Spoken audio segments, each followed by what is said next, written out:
Para sa Eat Bulaga under TVJ Facebook page na may 3.8 million followers at sa It's Showtime na may 19 million followers. So kung makikita ninyo mga kaparokya ang pagitan ng followers ng dalawang noontime show pagdating sa Facebook ay more than 15 million. So tambak pagdating sa followers ang Eat Bulaga. So sa oras na 12:34 PM ang It's Showtime po ay may kasalukuyang segment na Laro Pick. Ito po yung elimination round ng Laro Pick at Eat Bulaga naman po ay Sugod Bahay. So dito makita po natin ang It's Showtime po ay may 3,600 viewers samantalang ang Eat Bulaga ay may 3,100 live viewers. So ulitin natin mga kaparokya, ang It's Showtime ay may viewers na 3,600 at 3,100 naman po sa Eat Bulaga. So dito mga kaparokya, ang pagitan po nila ay 600 viewers. So makikita ninyo mga kaparokya na ang segment ng It's Showtime ay ang elimination round ng Laro Pick at Sugod Bahay naman po sa Eat Bulaga. So today po ay live ang episode ng dalawang noontime show. Pero yung Sugod Bahay ng Eat Bulaga ay pre-recorded po yan mga kaparokya. So magawi tayo sa TV Network YouTube channel ng dalawang noontime shows. Para po sa It's Showtime under GMA Network YouTube channel na may 40.7 million subscribers. At sa Eat Bulaga naman po under TV5 YouTube channel na may 2.7 million subscribers. So pagdating sa subscribers mga kaparokya ay lamang ng more than 38 million ang GMA sa TV5. So sa oras na 12:36 PM ang It's Showtime under GMA Network, sila po ay may 14,000 viewers. Ang Eat Bulaga naman po under TV5 YouTube channel ay 12,000 viewers.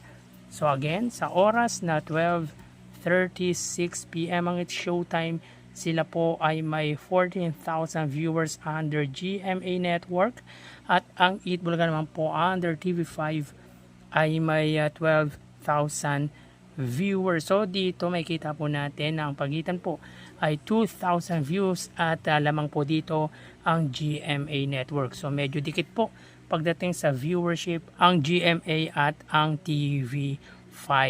So magawi tayo sa main YouTube channel ng dalawang noontime shows.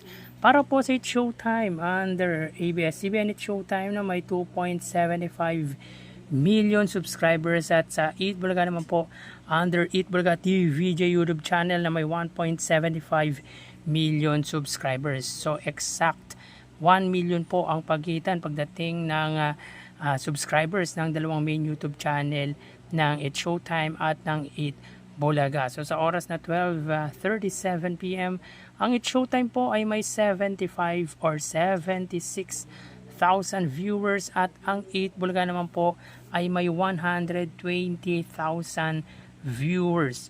So again, sa oras na 12:37 PM ang It's Showtime po, sila ay may 76,000 viewers at ang Eat Bulaga naman po ay may 120,000 viewers. So bali ang total na nakuha ng dalawang noontime shows ay ang total na nakuha ng It's Showtime mga kaparokya 93,000 at para naman po sa Eat Bulaga ay 135,000 viewers. Para po sa kanilang Facebook Live, ang It's Showtime po may 3,000 at ang Eat Bulaga ay may 3,000 viewers. Sa TV Network YouTube channel 14,000, sa GMA Network at 12,000 naman po sa TV5 at sa main YouTube channel mga kaparokya 76,000 sa It's Showtime, 120,000 naman po sa Eat Bulaga. So ngayong araw po ay araw po ng Sabado, ikalawang araw ng Sabado sa taong 2026. So dito ay lamang mga kaparokya na 38,000 views ang Eat Bulaga. Meaning to say mga kaparokya, pagdating sa online viewership ay wagi po ang pananghaliang programa ng Iconic Trio Ito ay para sa segment ng Laro Pick Elimination Round at Sugod Bahay.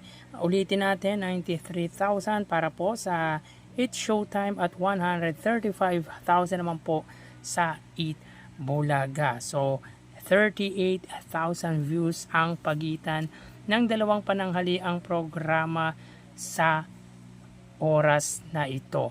So yan po ang lumalabas sa kanilang online viewership mga kaparokya. Magsiingat po tayo. Thank you and God bless.